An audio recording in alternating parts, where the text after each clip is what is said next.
অ্যাক্সিডেন্টের একটা কেস এসেছে এখানে, গোটা বিষয়টা নিয়ে আপনার কাছে কি আছে ইনফরমেশন? আচ্ছা, একটু আগে বাইজালবাড়ি থানা থেকে পুলিশ একটা unknown alleged with alleged history of road traffic accident আছে।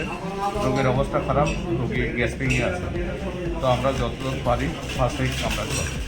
এখন কি তাকে মানে রেফার করেছেন নাকি? এখন পার্টি নাই, এখন আমরা ফার্স্ট এইড পেশেন্টরা তো স্টেবিলাইজ করতে পারি। পরিচয়পত্র কিছু জানা? না না না না, আননোন। মানে কারা এনেছে বলেছেন? পুলিশ আনছে। কিভাবে ঘটনাটা হয়েছে এটা কি কিছুটা জানতে পেরেছেন? এই শুনলাম just alleged history of road traffic accident.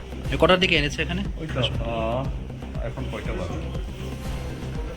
ওই তো 7:10। Thank you.